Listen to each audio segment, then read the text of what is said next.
What is up, Mets fans? Welcome back to another episode of the Mets'd podcast. Some big news dropped on Friday. We have got a full-on coaching exodus. Jeremy Hefner, gone. Eric Chavez, Jeremy Barnes, gone. Mike Sarbaugh, gone. John Gibbons, gone. Glenn Sherlock, retiring.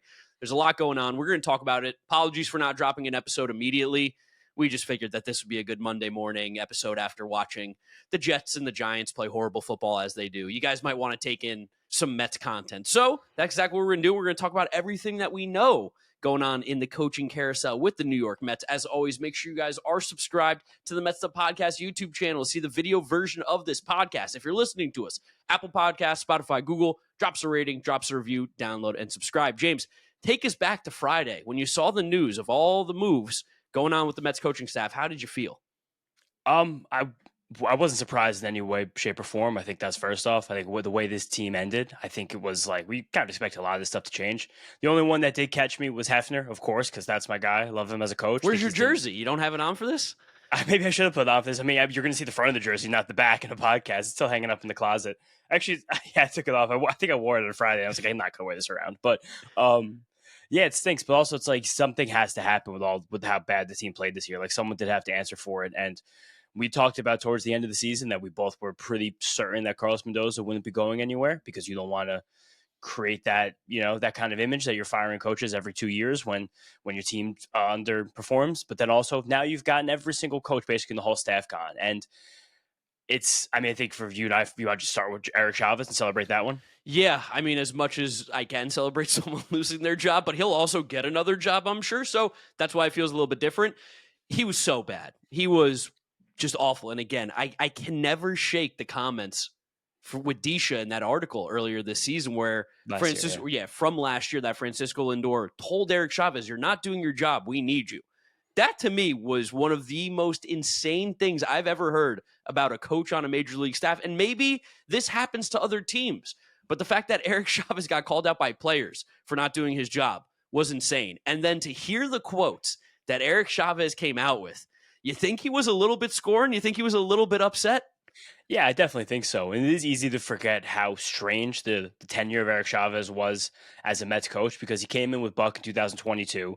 That was a year after they had brought in Jeremy Barnes to be the overseeing hitting development director. And then all of a sudden they put Chavez in the bench coach the year after that. So then Barnes was the hitting coach. And then they were just both the hitting coaches together. And it seemed like that system, if you have two hitting coaches, you really have none, didn't work out that well because we got some great quotes from Chavez, like you just alluded to. So here's the first one. All these came from Will Salmon and Tim Britton's article in The Athletic that came out over the weekend. I've been around long enough to know how things work and where this was going. There's going to be collateral damage. To be honest with you, there should be. Chavez talking about the Mets. But then to go on more about the structure of the hitting coaches, which is a very strange, unique thing the Mets had going on for the last few years. The consistency wasn't there, Chavez said. I'm not a huge expected... I'll say the quote for after. Here's another one. Chavez said it'd be in the Mets' best interest to avoid using co-hitting coaches, as they did with him and Barnes over the last 2 years. You cannot have two co-hitting coaches, two voices. Ultimately, one person needs to have the voice. Jeremy and I made it work. A subtle little brag there. We had a good working relationship, but it definitely was not ideal. And then you have the other quote I was just saying before on top of that. Chavez going, I'm not a huge expected stats guy. You are who you are. For me, it comes down to wins and losses. As a whole, we failed. It did seem like there were some differing viewpoints getting to these players every single day from these two hitting coaches. Well, we also remember him telling Francisco Alvarez he did not have a successful rookie season when Francisco Alvarez, as a 21-year-old full-time catcher, hit 20-plus home runs on the season and actually had a phenomenal rookie year. Really, really good. And that seemed like it set Alvarez back. So, yeah, I'm glad that Chavez is gone. I think he should be an expected stats guy. I would want my coaching staff to be able to understand those numbers, and it seems like that was probably Jeremy Barnes' role, not Chavez's. But then to hear that Chavez last year wasn't doing his job, I go, well, then what was your role? Because if you weren't doing that for an entire year, seems like you probably weren't very vital to this coaching staff or even a positive by any means. I don't know. The fact that Eric Chavez talks so much shit on social media privately on his Instagram story. And then when all this stuff comes out, tries to be like, it's not my fault. Here's the problems that I had. Here are the issues. Like it's a real fucking loser look. I think it's very sour grapes and a bad look for Eric Chavez. They also probably created this kind of environment with the two hitting coaches where if you were telling a player something they might not have wanted to hear, they could just go to the other hitting coach and get what they wanted to hear. When he first, the first quote that he has about that, it's hard to have two guys. I totally agree with him there. I think that was a Very crazy much. decision by the Mets. Maybe other teams do this too, but it is insane to have two co-hitting coaches. And we were in a group chat, me and you and somebody else, where we were talking about, again, you mentioned like the journey of Chavez just being with the Mets. It's so fucking messy. Writing out hitting coach to bench coach so that he couldn't get hired because that was technically a promotion, and then to demote him back to hitting coach even though they already had one. It's such a fucking mess. I can't believe that actually even happened. It's not even that they had one. They had one that they moved into that role because the guy was in another role in Jeremy Barnes, and then they just put them both there together. Yeah. It's even strange to look at the timelines of all of these coaches that were let go this time. And also, there's some interesting distinctions about these coaches who will not be here next year. Chavez and Barnes each had one more year in their contracts. So those guys were technically fired. Mike Sarabon and Jeremy Hefner, who we're going to talk about in a little bit, both of them just had options that were not picked up. So I think there's a different distinction there. And then John Gibbons, I think it was a mutual agreeing to part ways. And like you said, Glenn Sherlock retiring. And then the funny thing is, too, one of the three coaches who's remaining on this staff from last year, Rafael Fernandez, who's just a special assistant, a lot of people in the Mets referred to him as the third hitting coach. So not only did the Mets have two hitting coaches, they had a third hitting coach. The third one is the one staying. So I'm curious if maybe he just gets promoted to that role. But Chavez coming here with Buck in 2022, we spoke a lot about that Buck Showalter coaching staff and how even between last year and this year, despite Sarabal leaving that, we just felt a lot better about the coaches that Carlos Mendoza brought in, especially Antoine Richardson, one of the other three coaches staying here. And the fact that he survived through that, through multiple general managers now, it's kind of shocking, honestly. Yeah, I was surprised. That was like one of the things that we said. We're like, there's a lot of overlap of guys that were from previous regimes, previous general managers, sometimes previous ownership. And you're like, yeah, those guys are still here. It felt like one of those things that I was surprised, like almost felt like an oversight on the side of David Stearns, which didn't think that would be something that would happen.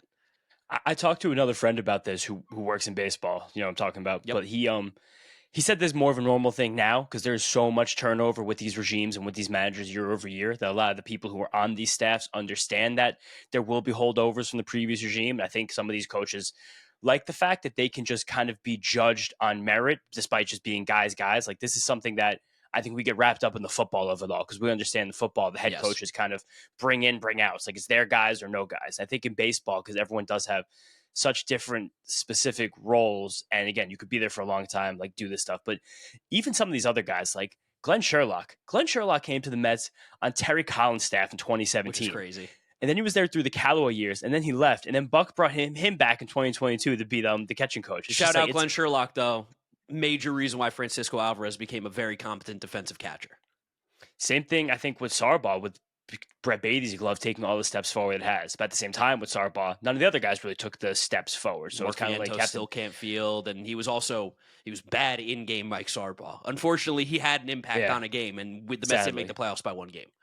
And when your third base coach, kind of like being an offensive lineman or a cornerback, it's like I don't want to know your name. No, you should never ever come up. Like we just watched the Mariners-Tigers game on Sunday night. Old friend Joey Cora, a great aggressive send that got the Tigers momentarily back into that game, gave them a good shot by just saying go run, force them to make a play. Because sometimes they just don't make that play. But now, can we talk about Hefner a little bit? Yeah, let's talk about Hefner. This one's sad because we've been big Hefner guys. Literally from the day that this podcast started, we've been like, Hefner. He's awesome. He's such a difference maker for this team. But weirdly, at the same time, we came to the realization this year that if the Mets were to fail like they did, it's probably hard to bring Jeremy Hefner back. Definitely. And it is even crazy to think about Jeremy Hefner's tenure as the Mets pitching coach because you ready for this Mets Mad Lib? He was hired by Brody Van Wagenen to be on Carlos Beltran's staff. That's crazy. Think about that for a second. That's how long Jeremy Hefner's been here. In the week that Carlos Beltran was the manager? Jeremy Hefner was hired by the Mets before we ever lived together in Astoria. Think about how long ago that feels right now. I filmed my Carlos Beltran manager reaction video at the airport in Newark going to South Carolina for the first time after I graduated.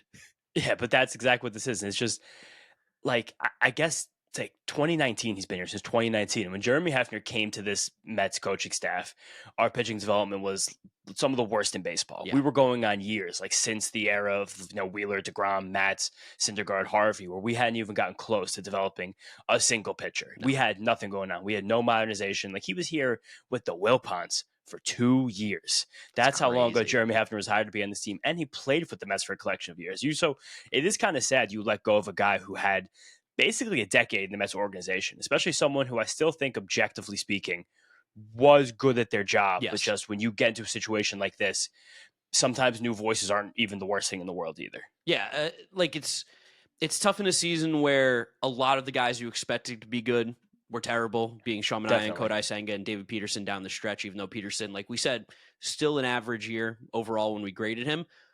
I don't know how much of that is Hefner's fault. I don't know if any of it is. He also got given a very hard task of basically trying to polish a turd. And a lot of the times, like, it worked. Like, Griffin Canning was great in the small sample that we saw. Clay Holmes was awesome. And I do think Jeremy Hefner is a big reason why we got any sort of positive value out of those guys.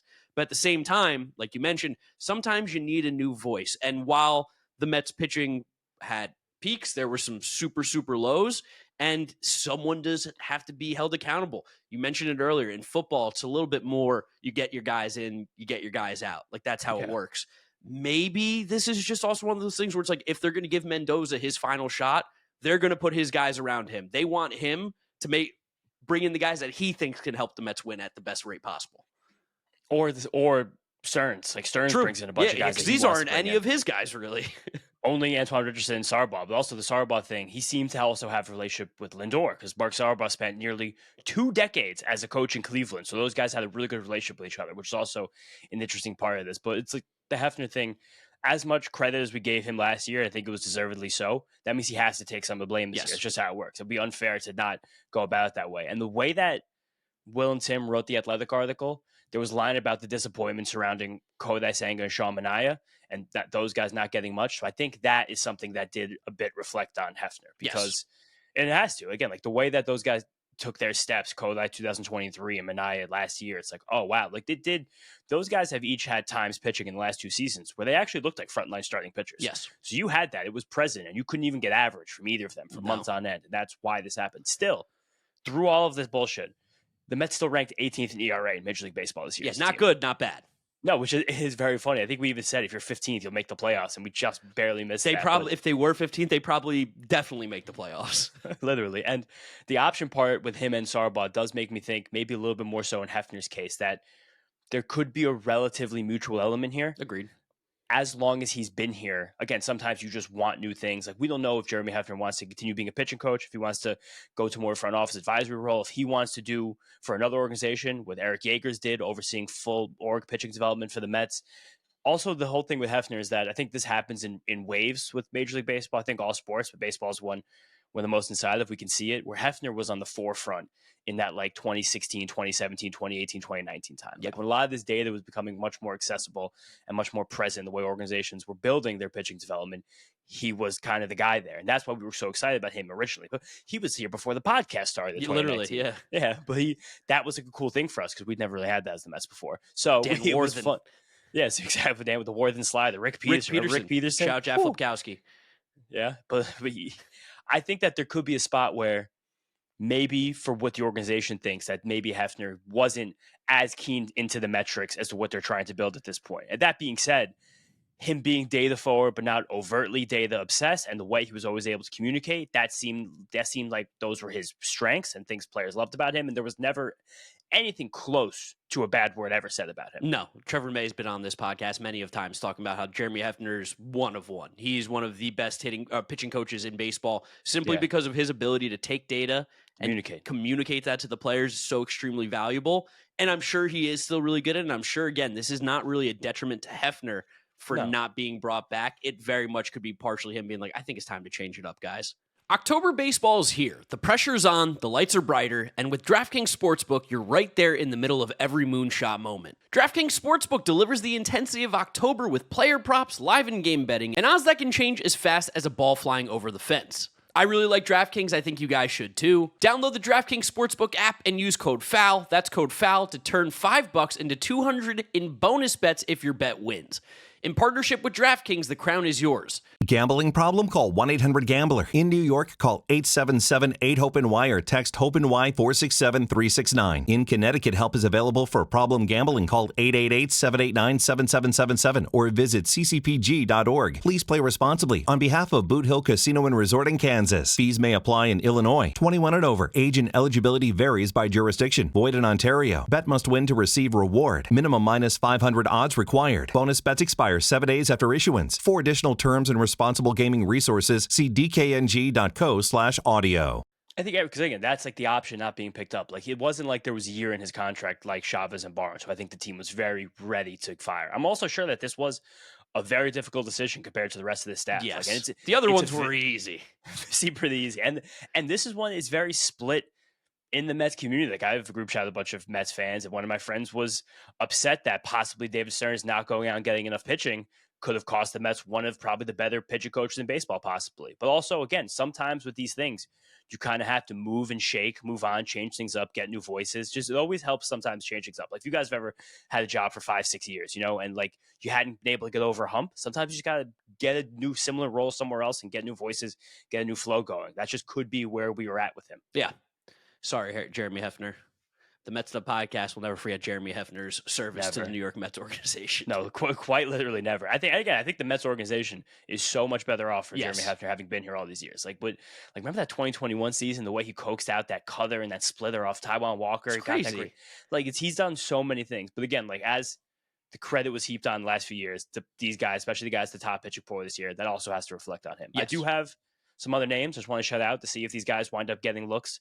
Maybe we hear this next couple of weeks, so I want to go deep into them because we don't know who's getting looks yet. But I think it was interesting that the assistant pitching coach we hired last year, Desi Druschel, the Mets gave him the opportunity to interview for other jobs with other teams. Same with bullpen coach Jose Rosado. So I think that does tell us that they're not looking to promote those guys to this role. So it's like, you guys want to get another job somewhere else. They didn't get allowed to remove. You're allowed to do that. I'm going to go throw out 3 names that are out there I like. Brad Goldberg, assistant pitching coach with the Cleveland Guardians. Okay. Buckeye. Have had some conversations with him on Twitter. He's a good guy. But the Guardians, what they do, he came from the minor leagues. He grinded his way through there. They do incredible things for these pitchers all the time. Yes. Like the way that they're able to coax new breaking balls out of pitchers, get commands, amazing. Also, I'm hearing some good things about our AAA pitching coach, AJ Sager. I think that did a lot with the guys in AAA. A lot of relationship with basically what's going to be almost the half of our pitching staff next year. And I think that the AAA coach probably worked very closely with Yeagers. I'm sure they all work together with Hefner as well. So if the Mets don't want to shake things up that much, I think he's probably an option there. And then another weird one here, Alan Leichman, assistant pitching coach in the Marlins. Marlins are getting heaps of credit right now for how much they've modernized that team's development, professional development, minor league development over the last year. And Leichman's a name that a lot of good pitching people have been like, yeah, that's a dude. It will be interesting to see the names that are connected to this, even on the hitting coach side. I'm Major. very, I didn't even know where to start. I have no clue. I literally have no idea. I know I want Kevin Long. He was I think one of the best hitting coaches we've had in forever, but he's not going anywhere. That's not going to happen. I know he's with the Phillies. He's not going anywhere. But I don't even know a name that you could throw out that would make sense. Now I will say this. Talking about John Gibbons, bench coach, I think a fun one to throw out there might be Carlos Beltran, bench coach. I think so too. We're also hearing some stuff about JP Arancibia, who's the Mets AAA assistant coach. I think that... And helped Francisco Alvarez remember how to hit, which is probably a big deal. It is kind of fun because we're going to learn so much about where this organization's philosophy is at. It's based on the names that we get for these interviews and who winds up getting these jobs. We're also going to learn a lot about where the organization's confidence level is in Carlos Mendoza, because if you start to strike out in some of the names that you want, and we've been talking about this a lot privately, so I want to take some of this argument to the people now. The Mets are getting near this reputation where it's easy to lose your job if you don't perform. Sure. And some coaches that know that might take other jobs knowing they might have a little bit more safety and security. So it will be interesting to... Oh, this stupid watch. Oh, the watch at midnight every night. Oh my gosh. 11:57. Yeah, I guess that one's 3 minutes off. So I'm hoping you guys can't hear that, but I'm gonna throw it away. Is it metal? Yeah, it's metal. But we're just going to learn a lot. And again, if we start to see some coaches not take the Mets interview, which would be interesting because we're going to have great talent, unlimited money, amazing fan base, and a great foundation to start on, that will tell us that the industry reputation for the Mets is not great at the moment. Maybe. Possibly. I think, honestly, living in New York might have a bigger deal to play with a lot of these guys than something like that. where I think at the end of the day, every single organization, if you do not perform, you're going to lose your job. I don't think that's of the Mets. I think the Mets might have higher standards than some of the organizations, which could lead to a quicker hook. But at the same time, this is a results business. And if you don't get results, you cannot expect to keep your job. No, for sure. But also, it seems like we might be a little quicker. But also, how many coaches are going to come possibly work for what could be a lame duck Carlos Mendoza? Well, I think the bench coach, that's why the bench coach job is super interesting because that's the man in waiting. That's the guy who's waiting for if Carlos Mendoza and the Mets were to slip early in the season, like bad early in the season, and you want to still try and save the year, that could be the early exit for Carlos Mendoza, promote the bench coach guy, which is kind of why I'm looking at like a Carlos Beltran. What do you think about the idea of going after an old school guy who maybe has some managerial experience as a bench coach? Because one of the things that we talked about so much about Mendoza this year, he was sleeping. It felt like the game moved fast for him at times. Wasn't decisive enough. It wasn't decisive. Maybe he needs someone in his ear reminding him, hey, we need to get this guy up. What should we do? This and that, where John Gibbons was more like on the phone. Don't check the replay. But that's who John Gibbons was. He was an established old school manager who's been in the league. Ish. He was. He had managed a Major League Baseball for sure, but like I don't know. That's exactly it. But then he also did nothing. So yeah, we also get to this point now where like the crazy names going. Like people are like Manny Ramirez, which is so funny. So in. The Ron Washington rumors are insane because Ron Washington had like a near-death medical experience this season, and then the Angels fired him. They're like, "You're gone," yeah, which is crazy. Like we don't care, but like Ron Washington's probably also like a little past his prime. 100 trillion billion %. He almost died this year. He is an electric field, like at getting guys better at fielding, electric, but also at the same time, like I don't know, the Mets. The guys that need to be fixed on fielding right now, I don't really know if I'm like, we got to get Ron Washington so Mark Vientos can play third, even though we have Brett Beatty, who's better. Yeah, I definitely don't. I don't see that as being any way close to being realistic at all. But this is just funny. Like we're at that stage of new coaches where, like I just threw out 3 pitching names. Like I have to research to find those. You know what I mean? It's like we're not going to know the coaches are going to be hired. Like probably not. But that's kind of how this is. But I am excited to learn a lot. But also you mentioned manager waiting for the bench coach thing. I think it was interesting that Andy Green, who David Stearns hired last year in a senior player development role in the front office, he declined the opportunity to interview for managerial roles. Andy Green, when he managed the Padres, that was like almost 10 years ago now. Mm-hmm. Those are some horrific Padres teams, but he was there the first year they started to become the Padres in 2019. I'm not giving him credit, not taking anything away from him, but he has the in-dugout experience, and now he's had multiple years in the front office role. So I think that was something interesting to me where like my antennas went up when he's like, I'm not looking to interview. I'm very happy right here. So maybe just likes being in the front office or maybe, it's the awareness of what's going on here. He has power. He has a role. He has David Stern's trust. You can get a lot more probably if you're a guy like him. Because even as a hiring, I remember us talking about being like, you don't normally see like a failed manager go into a front office role very often. Like that's not something you see too often. Something else funny just happened over the weekend where Skip Schumacher, after he was kind of not that fairly fired from the Marlins job. I think he also said, like, get rid of me. I don't want to be here. I think so. Well, I think when the Kim Ng thing happened, everyone was like, this is weird. Everyone wants to get out. But he took a front office role as an advisor in the Rangers for the Rangers organization last year, and he was just named the manager. Bruce Bochy walked away, likely to go back to San Francisco. So I do think Bruce Bochy's not managing. Buster Posey said they're not giving him a manager job. They'll give him a front office role if he wants.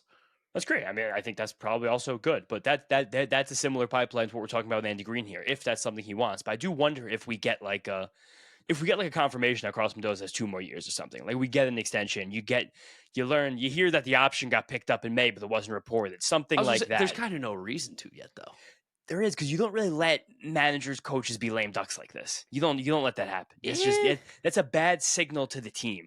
Like we don't even trust this. We trust this guy enough to bring him back only to save our optics. We fired every single fucking coach on the team. That's why I think it's not an optics thing. I think David Stearns believes in Carlos Mendoza. I don't think David Stearns is worried at all about the optics of if he fires Carlos Mendoza. I think he brought in Mendoza. He believes that he's the guy. It's also kind of it's more of a bad look for him than is the Mets org. If the guy that he brought in as his first manager of the team, he fires the next season. That's a bad look for him. It's a bad look for everybody. It's not good. It's not a good look for anyone. No, because other teams have gone through managers quickly, and it's like the Cubs. I told you about the Cubs. They had like 3 guys in like 5 years before Joe Madden was there. Sure, but the Cubs then when this happened again, the Cubs just had to pay Craig Counsell $10 million. Hey, they're in the playoffs, and they had to dump Cody Bellinger for nothing. That's the Ricketts. Yeah, that same people paying Craig Counsell's check. It's just all very interesting because again, we have 3 coaches that are staying. Antoine Richardson, who Thank God. can't leave, Can't can go do anywhere. do whatever you can to keep that guy in the building. Give him the bag.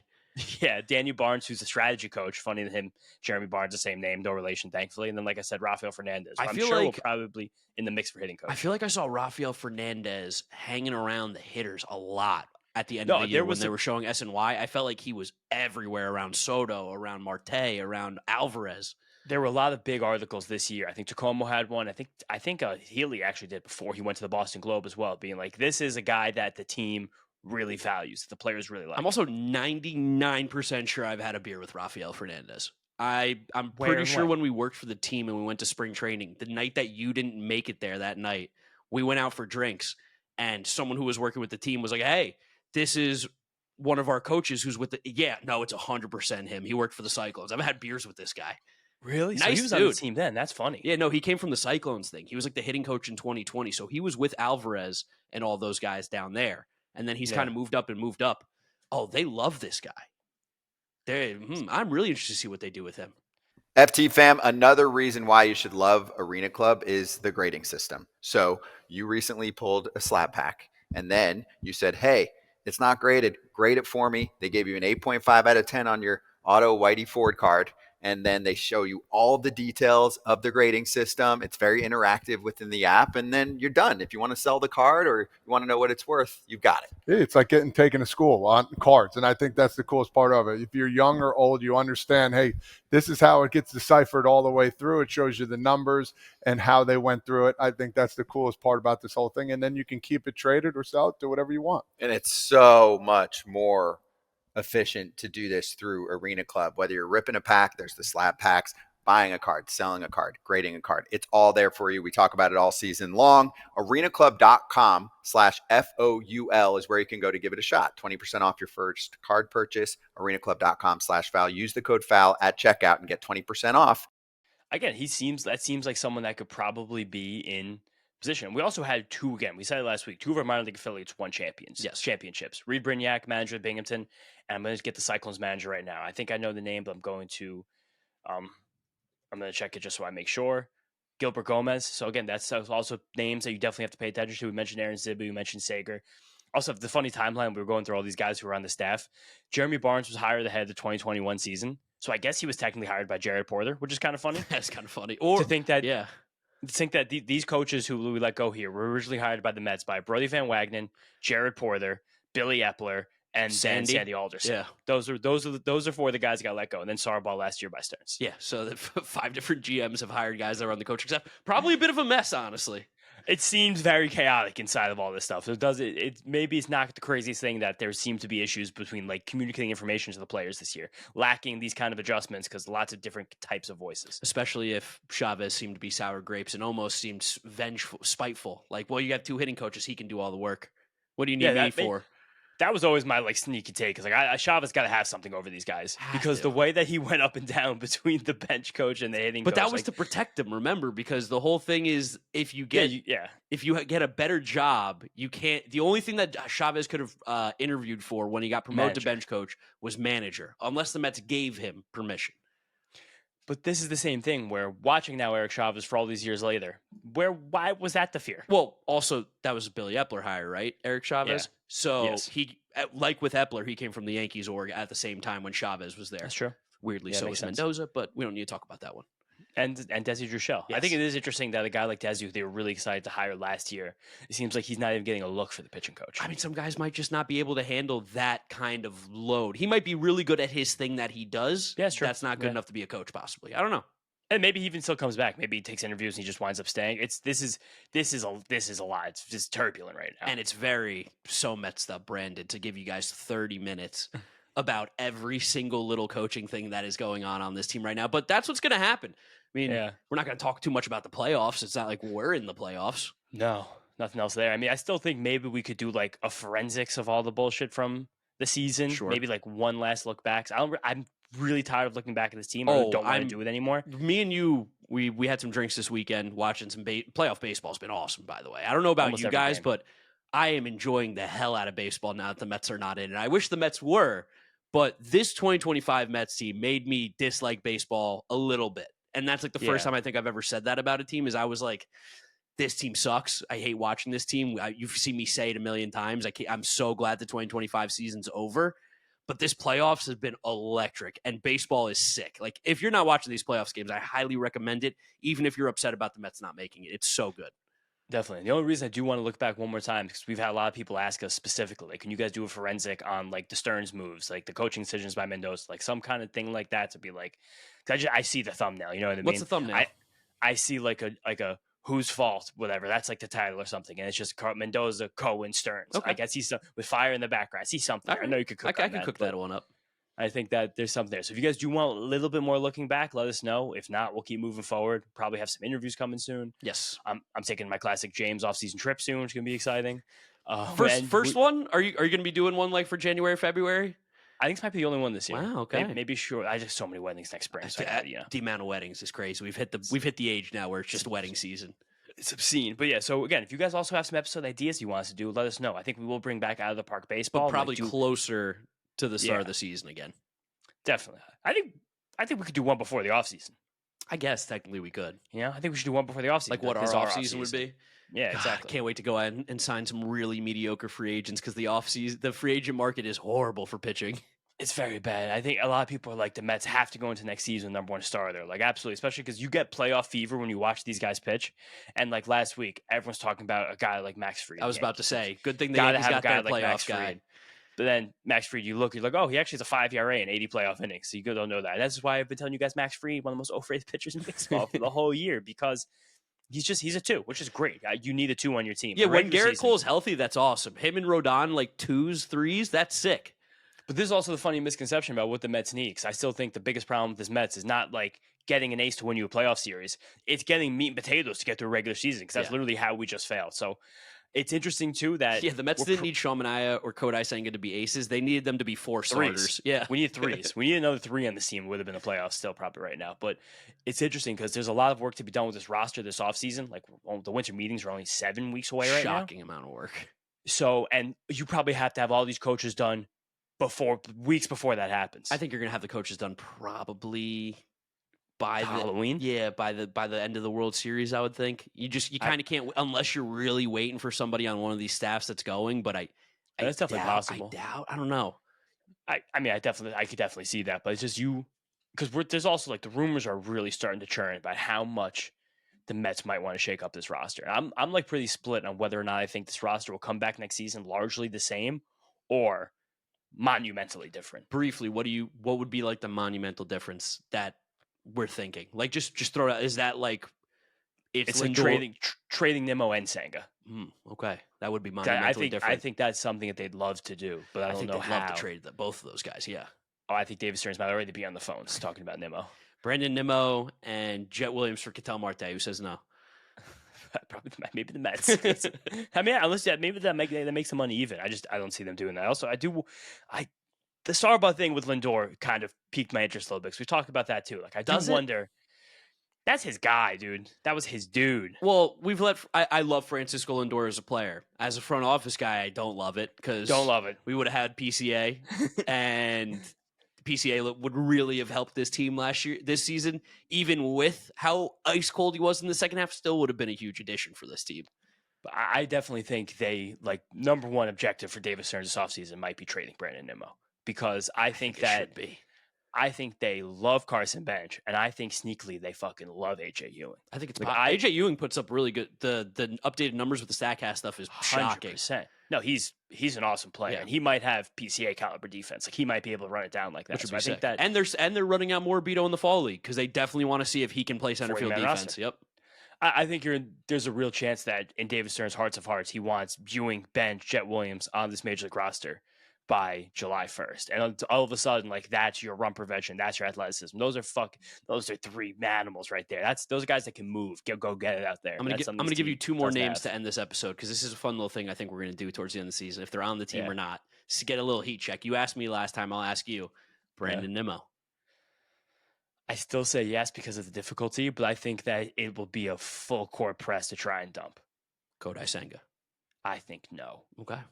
I think they'll be. I think that listening back to some of that David Stearns press conference stuff, done with Kodai. Like basically, like, I don't give a shit if he's good for somebody else. He's not good for us. He's not going to be here. And that sucks because the whatever's going on there is so fucking weird. And that's also why when it comes down to a lot of these contracts where people are like, I can't believe we got this fleece. And like, Shota Imanaga. No, you had it right. Imanaga. There it is. Yeah. Shota Imanaga. Like, you're like, wow, how's this guy making $13 million a year? Like, there's a crazy deal. Same with Senga. Wow, we got him $15 million a year. Pieced up in the playoffs. Shota, they need an opener so he doesn't have to face Manny Machado even twice. And then you face him the second time and he hits a bomb off him. The only hit the Padres had that whole series. But you can see him. The guy that caught Senga, you're like, wow, we got this guy for nothing. He's incredible. It's like, well, we had to teach him a new pitch. And then he's had these crazy health problems. And now he has no command. And now he throws 92. I was saying, like, it's like these guys know so much more than we do all the time. So it's like when these contracts come out, it's probably just should temper our expectations rather than us being either proud or pissed off about them. Yeah, but that's bad for content.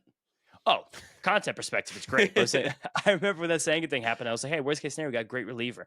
People like, what do you mean? We might have just got erased. And he looked like an ace. I was like, yeah, maybe he's actually not that good. And now, yeah, that kind of sucks. All right, guys, that's it. Thank you for listening. Thank you for watching. Subscribe to the Mets'd Podcast YouTube channel. Download. Listen to us, Apple Podcasts, Spotify, Google. Follow James on social media at James Shiano. I'm Draft Nick Mark with a C. If you guys want to see some just baseball content, make sure you're subscribed to the Windup. Link will be in the description. Me and James's baseball channel. And that's it, guys. Thank you for listening. Thank you for watching. We'll catch you all on the next one. Peace out. Peace out, guys. Let's go, Mets.